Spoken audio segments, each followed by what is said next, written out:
Hi friends, आइए एक बार देखते हैं कि कॉम्प्रिहेंसिव सीएफए मार्कर टेक्निक को एमओस के अंदर कैसे करेंगे। तो इसके अंदर 5 मॉडल्स हैं और 6th मॉडल एस फेज़ 3 में यूज़ होगा। फेज़ 1 में 5 मॉडल्स हैं। तो मैंने अपने 2 सब्सटेंशियल वेरिएबल लिए हैं, सेटिस्फैक्शन और लॉयल्टी। दोनों में 4-4 स्टेटमेंट है और एक मार्कर वेरिएबल है जिसमें 3 स्टेटमेंट है। तो रूटीन एमओस का डायग्राम फर्स्ट ऑर्डर और इसको रन कर लेते हैं। और रन में मैं यूज़ कर रहा हूँ सिर्फ स्टैंडर्डाइज एस्टिमेट और कोई नहीं। सो इसको रन कर लेते हैं। रन करने के बाद सबसे पहले एक बार ये वैल्यू चेक कर लें क्विकली। 7, 7, 9, 8, 7 ऑलमोस्ट गुड, सारे 0.7 से ज़्यादा हैं। एक कम है पर 1.9 भी है। 708 है वैसे कट ऑफ। 81, 75, 77, 64 कम है पर 81 है, ठीक है। ए बी वगैरह सब ठीक मिलेंगे इनके, ये भी ठीक लग रहा है। 70 काफ़ी हाई है इनमें। 37 और 21 इनका कोरिलेशन है। सो ये हो गया हमारा स्टेप नंबर 1, जिसके अंदर हमने सिर्फ एक बेसिक मॉडल बनाया है। And not the parameter of this. हमें क्या करना है, ये अनस्टैंडर्डाइज में ये नोट कर लेंगे 0.22, 0.35, 44, 1, 99 दिस, 21, 1 और 40, ये सारी हमारे आगे काम आने वाली है। तो ये हमारा फर्स्ट हो गया, इसकी वैल्यूज़ को हमने नोट कर लिया। सेकंड हम चलते हैं बेसलाइन। बिल्कुल पहले जैसा ही है, सिर्फ एक फ़र्क है, इसके अंदर ये वैल्यू मैंने कंस्टेंट कर दी है 1.99, 1.6, 2235 और इन दोनों को 0 कर दिया। 0 क्यों किया? आइडियल मार्कर के लिए ये ज़रूरी है कि आइडियल मार्कर सब्सटेंशियल वेरिएबल से उनका कोई कोरिलेशन ना हो। और ये फर्स्ट फेज से जो निकला वो हमने रख लिया, इसको फिक्स कर दिया। ये है हमारा बेस लाइन जिसको हम यूज़ करेंगे जगह जगह। तो मैं काम करता हूँ, मैंने एक्सेल के अंदर एक फॉर्मेट बना दिया है, initial, basic, model C, U R, C min, D F, C F I, G F I, R M S C. ये एक बार नोट कर लेंगे, क्विकली चेक कर लेते हैं। सो मॉडल मैंने एक बार सारे बना के रख लिए हैं। 94.023, 41, 904, 856। सो एक बार चेक कर लें, 41, 904, 856 और आर एम एस से वैल्यू है इसकी 114, राइट। अब हम आते हैं बेस लाइन के ऊपर। ये हमारा डन हो गया। सेकंड बेस लाइन, इसको फिक्स कर दिया, बाकी हम ओपन है, रन कर दिया। रन करने के बाद मॉडल फिट 103 हो गया, ये 48। सो चेक कर लें, 103, 48 वैल्यूज़ 899, 849 एंड 108, 899, 849, 108 पहले से कम हो गई है वैल्यू, पर आर एम एस से भी कम हो गया। Okay, now going ahead, third है मॉडल सी। मॉडल सी में तो यहाँ देखिए ये मैंने कर लिया, फेज 1 के अंदर वैल्यूज़ नोट कर ली, बेस लाइन में रेस्ट्रिक्ट करके इनकी वैल्यूज़ देख ली, मॉडल वैल्यू निकाल दी। 3 वैल्यू थी यहाँ पे, 3 चीज़ें थी। कोरिलेशन 0 होता है इनका, पैरामीटर एस्टिमेट फिक्स होते हैं ये वाले, और थर्ड जनरली ऑथर्स ने कहा है इससे इन सब पे एरो लगाओ और उन पे 0 दे दीजिए वेट, और दैट्स इक्विवेलेंट। नहीं देंगे या 0 दे दीजिए, एक ही बात है। नेक्स्ट है हमारा सी, इसमें हम कंस्टेंट करते हैं। तो कंस्टेंट कैसे करेंगे हम, तो इसका काम ख़त्म। Now let's come to AMOS model C. Model C पे मैंने हर एक से मार्कर से हर एक के ऊपर एक एरो लगाया और इस एरो पे डबल क्लिक करके और यहाँ पैरामीटर पे ए लिख दिया, कोई भी सब के ऊपर 8 पे ए लिख दिया। इससे क्या होगा, अब ये मैंने कर दिया कि ये ए है, इसकी ए की वैल्यू कंप्यूट होके आएगी। तो लेट्स सी क्या है ये चीज़, ये अनस्टैंडर्डाइज एस्टिमेट है ये हमारा। तो इसको मैंने रन किया। तो रन करने के बाद क्या आप देख रहे हैं, इनकी वैल्यू 0.44, सबकी 0.4 आ रही है इन एरोज़ की। ये मान के चल रहे हैं कि अगर हमारा मार्कर का हर एक के ऊपर, आइटम के ऊपर इक्वल ही पड़ता है, this is called non congeneric approach. ठीक है, हमें नोट करनी है मॉडल फिट की वैल्यूज़। 91 और 47 हो गया ये। सो 91.1, 91.16 और 47, और ये वैल्यू है 92852 एंड 0.097 वैल्यूज़ मिलेंगी यहाँ पे, 92852 और आर एम एस से वैल्यू हो गई है 0.097, परफेक्ट। नेक्स्ट, इसी के अंदर अब इस ए का हटा दीजिए और अब हम इसको अनकंस्ट्रेंट कर देते हैं, फ्री कर देते हैं इन सब पैरामीटर्स को। तो इसका नाम हो गया यू। यू के अंदर मैंने बस डबल क्लिक किया सी वाले को और इसका रिग्रेशन वेट यहाँ डिलीट कर दिया। अब इनकी कोई भी वैल्यू हो सकती है।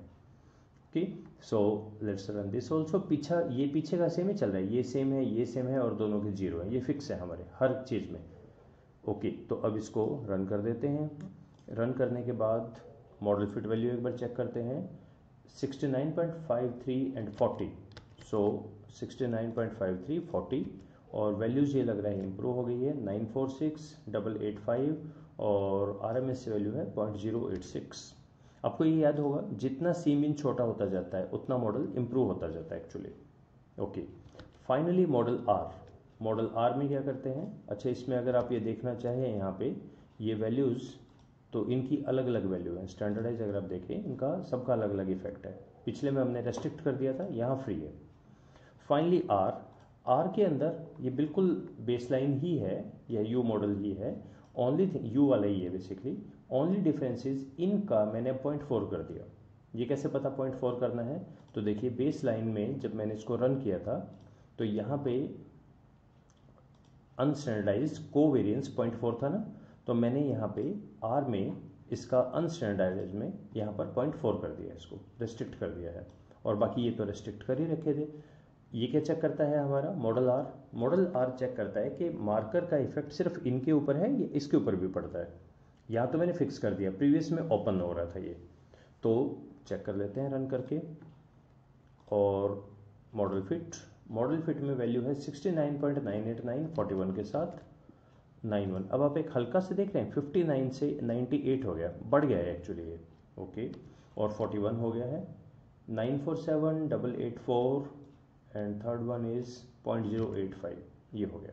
अब हम करेंगे अपने कंपेरिजन्स देखिए, बेस लाइन का अगर मैं सी से करता हूँ तो बेस लाइन तो हमारा इनिशियल मतलब वो जो रेस्ट्रिक्ट वैल्यू करने के बाद था, और सी का मतलब है जब इक्वल कंस्टेंट है। क्या इन दोनों में कोई फ़र्क आया, कैसे निकालेंगे, इन दोनों का डिफरेंस ले लूँगा, और मैं यहाँ पे ये मैंने पर्पज और ये लिख दिए हैं, और मैं यहाँ पे यूज़ करता हूँ एक फंक्शन जिसका नाम है CHI DAST का डिस्ट्रीब्यूशन, जिसमें इन दोनों का डिफरेंस मैंने एक ABS भी लगा दिया, एब्सोल्यूट फंक्शन लगा दिया, दोनों का difference comma degree of freedom. तो एक बार हम देखें एक बारी, तो यहाँ होता क्या है, CHI डिस्ट, ये हमारे दो ही आर्ग्यूमेंट है, CHI और दिस। और अगर मैं FX पे क्लिक करूँ तो ये बोल रहा है the function is available for compatibility with this returns the right tailed probability of the chi square distribution. तो x तो हमारा जो डिफरेंस है दोनों का, और ये हमारा डिग्री फ्रीडम है, तो इसके ऊपर ये काई स्क्वायर वैल्यू दे देता है। अगर ये p वैल्यू 0.05 से छोटा है, इसका मतलब मेथड बायस इज प्रेजेंट, तो मेरे केस में तो प्रेजेंट है। ओके, नेक्स्ट वन, c और u का डिफरेंस है। c मतलब है एक इफेक्ट अगर सबका सेम इफेक्ट हो तो, u मतलब अगर सबका अलग अलग इफेक्ट हो तो काफ़ी डिफरेंस दिख रहा है। The same is reflected by p value 0.003, और इसका मतलब हो गया दोनों में जो डिफरेंस है, इसका मतलब जो मेथड बायसनेस है वो अनइक्वल लेवल का है, हर एक के ऊपर अलग अलग उसका इफेक्ट आ रहा है। ओके, अब हम u को कंपेयर करेंगे r के साथ। u का मतलब है आइटम के ऊपर तो है, पर क्या ओवरऑल कंस्ट्रक्ट के कोरिलेशन के बीच में भी है। तो ये 69.59 69.98 दिखने में तो लग नहीं रहा, और the same is given by the p value 0.05 से बड़ा, इसका मतलब मार्कर वेरिएबल हमारा जो कोरिलेशन है उसको इफेक्ट नहीं कर रहा है। तो इसका सीक्वेंस में करना है, अगर फर्स्ट में ये वैल्यू 0.05 से बड़ी आए फिर इनकी कोई ज़रूरत नहीं, इसका मतलब मेथड बायस प्रेजेंट ही नहीं है, दैट्स द बेस्ट थिंग। अगर आता है तो हम ये चेक करते हैं क्या कॉन्जेनरिक है या नॉन कॉन्जेनरिक है, और फिर हम इसको चेक करेंगे। अगर लेट्स अज्यूम आता है कि नहीं डिफरेंस है, इसका मतलब हमारा मॉडल C और U एक ही जैसा है, सेम वैल्यू होगी, इसीलिए U को जब हम इसके साथ चेक करेंगे तो वो बताएगा कि कोरिलेशन जो है उस पर भी इफेक्ट पड़ रहा है, दो फैक्टर्स कोरिलेशन पे, या सिर्फ आइटम पे है, ये चेक कर रहा है। So this concludes our 6 points. ये मैंने शायद यहाँ डिस्कस किया हुआ है इनको कंपैरिजन। सेकेंड पार्ट इसका आता है रिलायबिलिटी डिकम्पोजिशन। तो इसी फाइल में, इस फाइल का नाम है कॉम्प्रिहेंसिव CFA मार्कर अप्रोच। मैंने सेकेंड इसमें फेज 2 भी यहाँ बना दिया है। ओके, इसमें ऑटोमेटिकली कंप्यूट करेगा, कैसे चेक कर लेते हैं। रूल क्या है, सबसे पहले बेसलाइन मॉडल के हम सारे वैल्यूज़ लेते हैं। तो इसको बंद करें और एमओस पे आ जाएं, बेसलाइन मॉडल पे रन करें। एस्टिमेट्स के अंदर हमें लेना है स्टैंडर्डाइज रिग्रेशन वेट, और इसकी भी मुझे सिर्फ ये वाली वैल्यू चाहिए, कॉपी, और इसको मैं एक्सेल में ले चलता हूँ, पर ये शायद यहाँ करने रेस्ट्रिक्ट है, तो एक नई उसमें ओके, ये हमारी वैल्यूज हैं। तो अब एक काम करते हैं, इन चारों को कॉपी करके, ये वही फाइल है जो मैंने सैम की जो IBM एमोस की शायद प्लेलिस्ट है, वहाँ पर भी अवेलेबल है ये, कि manual calculation of AVE and CR, ये CR का ही फार्मूला है। यहाँ पे मैंने एक और नया कॉलम बना दिया, मेथड लोडिंग। अब देखिए इसमें ये वैल्यू आ गई 875, तो मैं अपना इसमें साथ साथ लिखता चलता हूँ। यहाँ पे 875 टोटल रिलायबिलिटी है सेटिस्फैक्शन की, total reliability from base line. Okay, next क्या है हमारा स्टेप? नेक्स्ट स्टेप हमारा है कि अब हम मेथड C या मेथड U, जो भी बेहतर है, हमारा U बेहतर है, उससे निकालेंगे 2।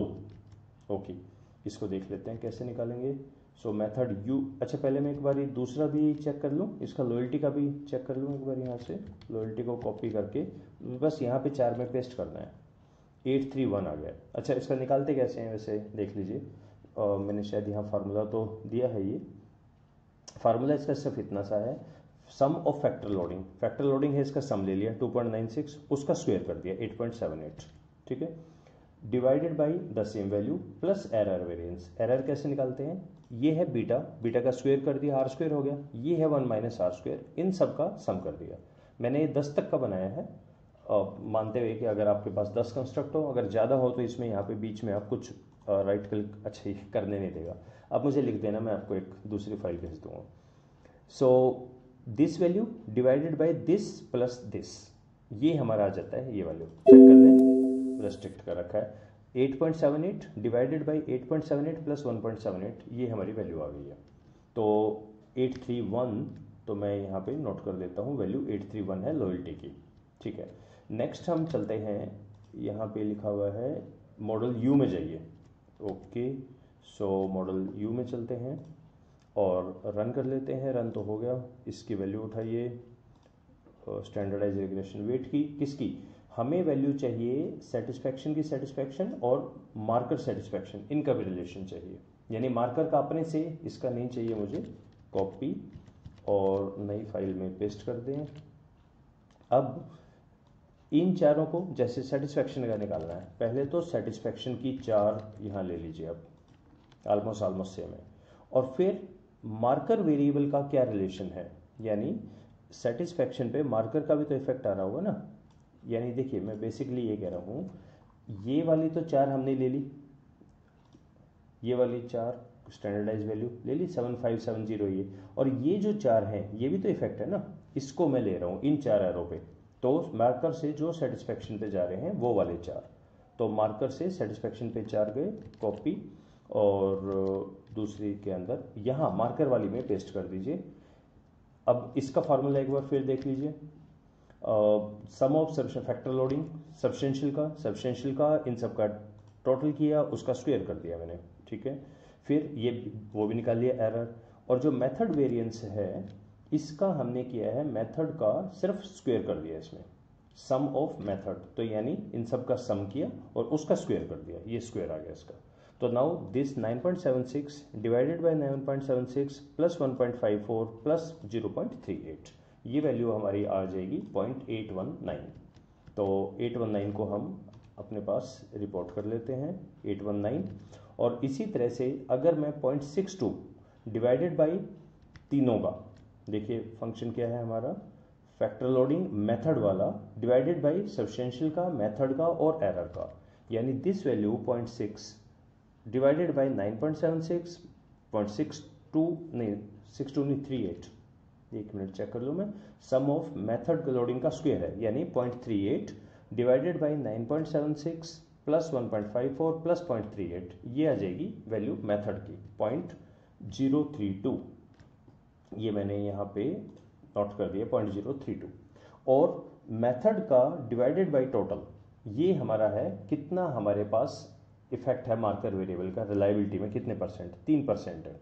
ओके, लॉयल्टी को भी एक बार क्विकली चेक कर लेते हैं। पहले लॉयल्टी की खुद की वैल्यूज़, 4 वैल्यूज़ कॉपी करके एक्सेल वाली फाइल में यहाँ पेस्ट की, मैंने इसको रेस्ट्रिक्ट कर दिया ताकि आप इनको छेड़ ना सकें, कुछ नहीं कर सकें, और इधर भी कुछ ना लिख सकें, सिर्फ ये 10 वैल्यू ये और 10 वैल्यू ये आप लिख पाएंगे।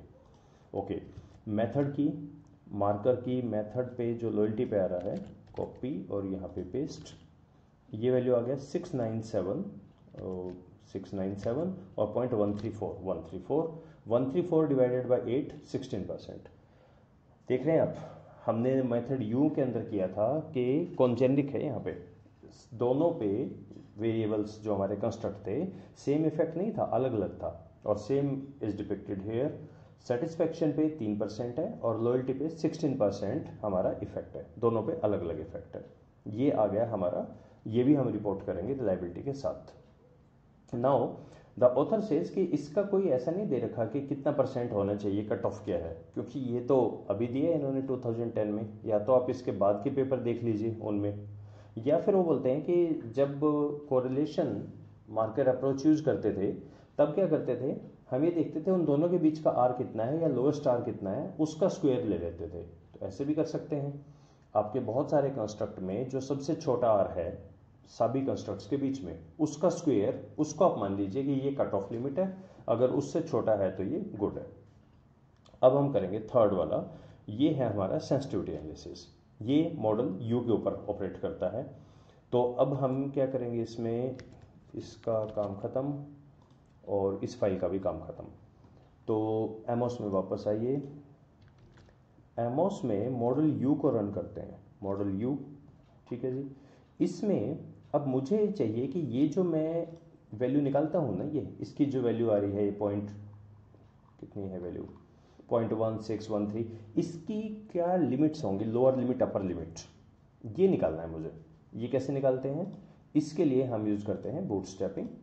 तो बूटस्ट्रैपिंग में आप ये कर लीजिए और 95 पे हम काम करते हैं, ठीक है। रन करने के बाद गो टू एस्टिमेट्स, स्टैंडर्डाइज, यानी ये जो वैल्यू है 21312, ये मिनिमम कितनी हो सकती है और मैक्सिमम कितनी हो सकती है। तो मुझे क्या करना है, नेक्स्ट मॉडल में इन सब की वैल्यू मुझे जो मैक्सिमम है ना उसके ऊपर रेस्ट्रिक्ट कर देनी है, और वो बन जाएगा मॉडल एस। तो तरीका समझ आया आपको, मॉडल यू लीजिए, जो भी बेस्ट है हमारा, मॉडल यू लिया हमने। मॉडल यू के अंदर हमने ये जो वैल्यू आएंगी, अगर मैं सिंपल रन करता हूं तो वैल्यू आएगी, इस वैल्यू में बूट स्ट्रैपिंग करके इनकी वैल्यू निकाल दीजिए। तो यहाँ 2000 और बायस करेक्टेड में दिस इज 95, और इसको रन कर दीजिए। रन करने के बाद एस्टिमेट्स में स्टैंडर्डाइज रिग्रेशन वेट। अब एक चीज़ देखिए आप, जब आपने यहाँ क्लिक किया हुआ है ये डीएक्टिवेट है ना, और जैसे ही आपने इसके ऊपर क्लिक किया तो ये एक्टिवेट हो गया। एक्टिवेट होते ही ये जो कॉन्फिडेंस है ना, इसके ऊपर क्लिक करें और ये आ गई आपकी लोअर और अपर वैल्यू। तो मुझे अब चाहिए ये 471397। सेंसिटिविटी एनालिसिस क्या बोलती है फ्रेंड्स, सेंसिटिव एनालिसिस ये बोलती है, रिमेंबर जैसे जैसे सैंपल साइज बढ़ता था तो हमारी वैल्यू चेंज हो जाती थी। तो लिंडल 2011 उन्होंने कहा कि आपको सेंसिटिविटी एनालिसिस जरूर करनी चाहिए, और ऑल इनवेरिएबली कोई भी नहीं करता इसे। लेकिन कॉम्प्रिहेंसिव सीएफए मार्कर अप्रोच में इन्होंने कहा नहीं, ये थर्ड फेज में कंपलसरी पार्ट है सेंसिटिविटी एनालिसिस।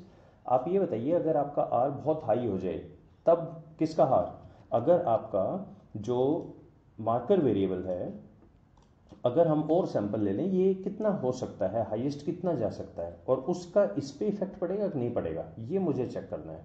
कैसे करेंगे, इसका मैं बूटस्ट्रैपिंग कर लूँगा, वैल्यूज आ जाएंगी, देखिए ये आ गई वैल्यू, और ये वैल्यू मैं रेस्ट्रिक्ट कर दूंगा सेटिस्फैक्शन 2 का 471।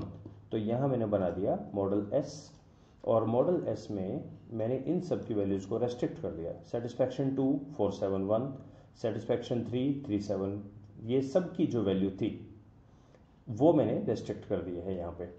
रेस्ट्रिक्ट करने के बाद हाईएस्ट वैल्यू, क्या मैं दोबारा से दिखाऊँ आपको, मॉडल यू, इसके अंदर बूटस्ट्रैप में जनरली हायर नंबर, मिनिमम 2000 होता है, 5000 रखें तो और बेहतर है, और रन कर दें। रन करने के बाद पहले अपने इस पर क्लिक कर दें स्टैंडर्डाइज रिग्रेशन वेट पे, और फिर बूटस्ट्रैप पे ये वैल्यू हैं। तो इसको मैं एक बार नोट कर लूँ कहीं पे ताकि कंफ्यूजन ना रहे। न्यू के अंदर दिस, ओह बहुत सारा आ गया इसमें, तो ये वैल्यू नहीं चाहिए मुझे, ये वाली वैल्यूज नहीं चाहिए मुझे,